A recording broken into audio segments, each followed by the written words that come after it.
आज की इस वीडियो में हम लिक्विडिटी रेशियो से रिलेटेड एक प्रॉब्लम को सॉल्व करेंगे। तो जैसे कि अपनी लास्ट वीडियो में हमने लिक्विडिटी रेशियो के बारे में जाना, तो अगर एक दफा फिर से हम लिक्विडिटी रेशियोज की बात करें तो सबसे पहले अगर लिक्विडिटी की बात की जाए, लिक्विडिटी बेसिकली कंपनी की एबिलिटी होती है। ये देखा जाता है कि क्या कंपनी इस काबिल है कि वो अपने डेट और ऑब्लिगेशन को पे कर सके या नहीं। इस चीज को कहा जाता है लिक्विडिटी।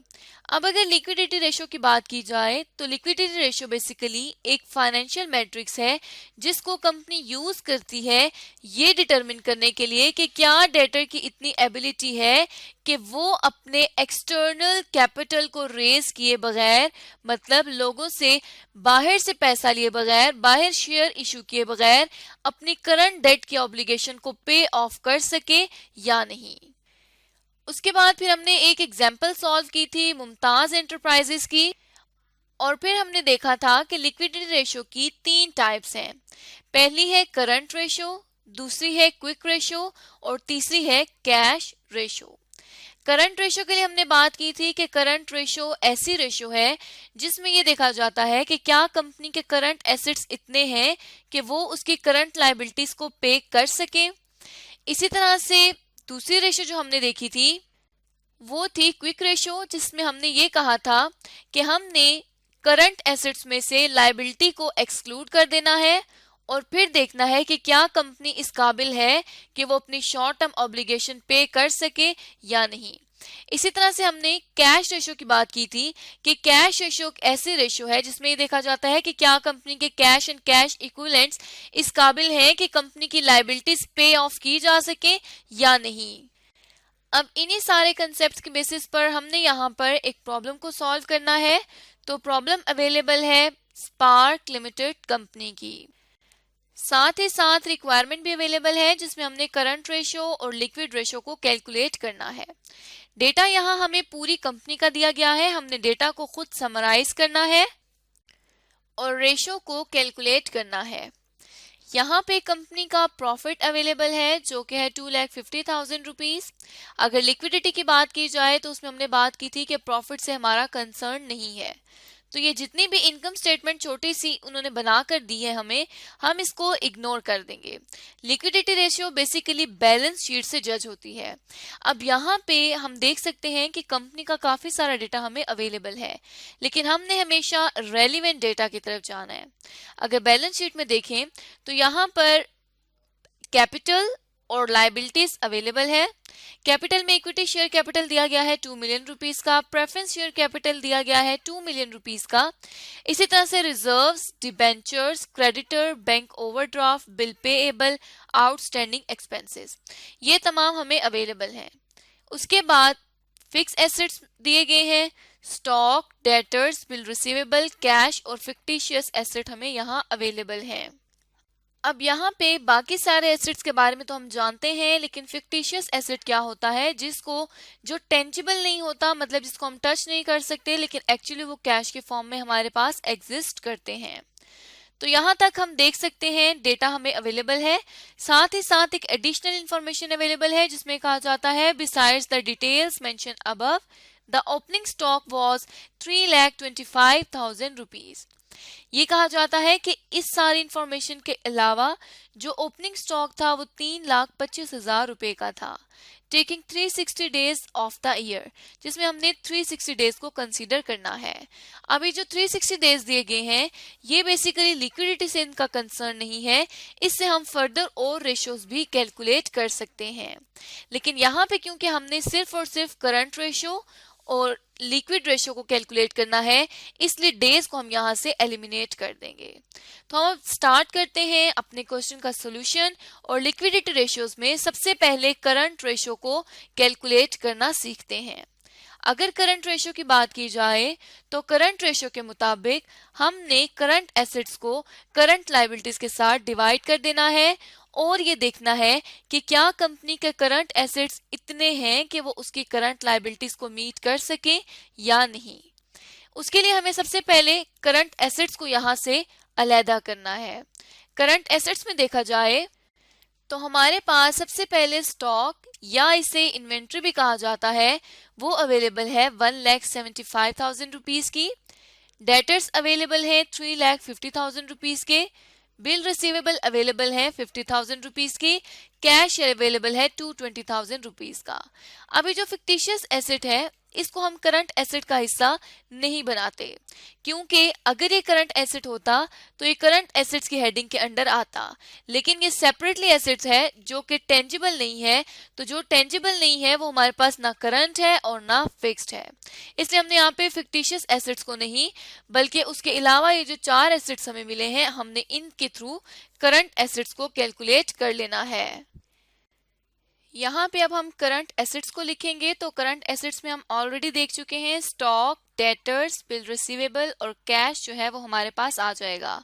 अब यहाँ पे हमने इनकी फिगर्स देखनी है 1,75,000, 3,50,000, 50,000 रुपीज और 2,20,000 रुपीज।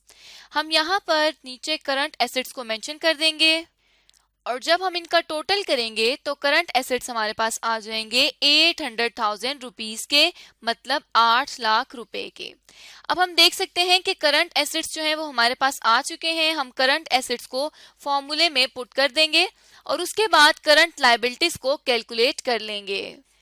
करंट लायबिलिटीज के लिए हम उसी तरह से अगर बैलेंस शीट को देखें तो करंट लायबिलिटीज में creditor, bank overdraft, bill payable और आउटस्टैंडिंग एक्सपेंसेस हमारे पास मौजूद हैं।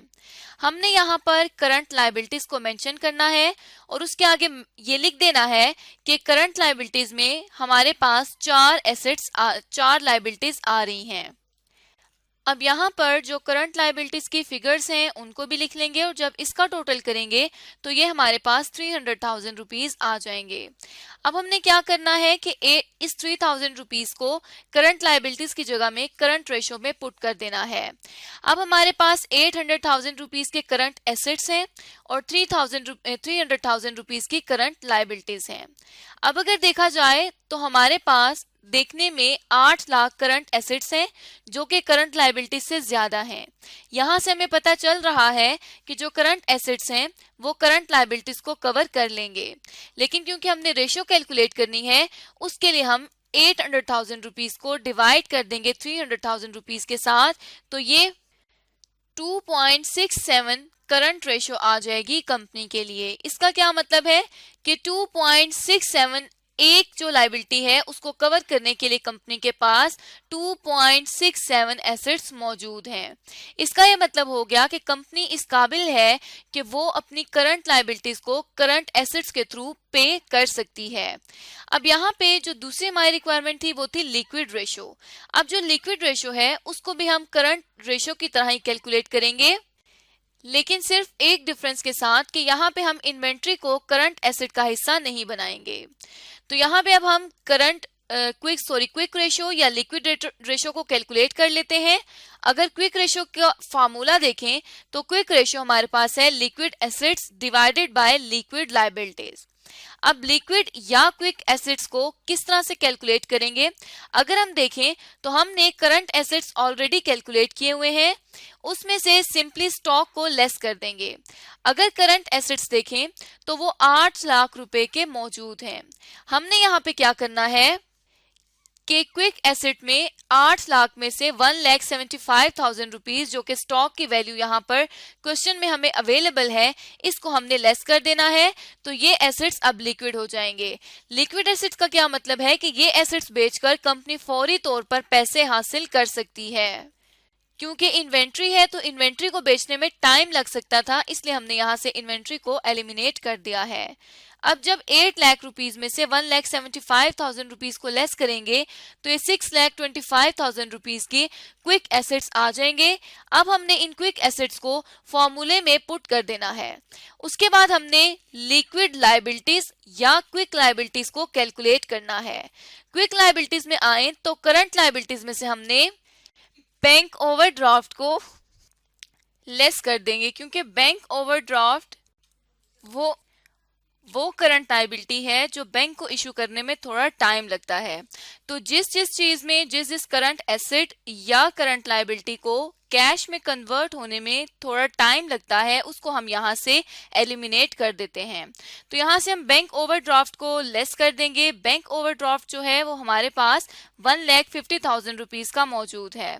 हमने यहाँ पे क्विक लाइबिलिटीज को भी कैलकुलेट कर लेना है और जब हम 300,000 रुपीज में, जो कि करंट लाइबिलिटीज हैं, हमने ऑलरेडी 300,000 रुपीज की करंट लाइबिलिटीज कैलकुलेट की हुई हैं, उनमें से लेस कर देंगे 1,50,000 रुपीज के बैंक ओवरड्राफ्ट को, तो ये 1,50,000 रुपीज की क्विक लाइबिलिटीज या लिक्विड लाइबिलिटीज आ जाएंगी। अब हमने इस फॉर्मूले में जहां पे लिक्विड एसेट्स को शो किया था, यहाँ पे हम लिक्विड लाइबिलिटीज को भी लिख देंगे जो कि 1,50,000 रुपीज की हैं। और जब हम 6,25,000 रुपीज को 1,50,000 रुपीज पर डिवाइड करेंगे तो ये 4.17 रुपीज 4.17 जो है वो क्विक रेशियो आ जाएगी।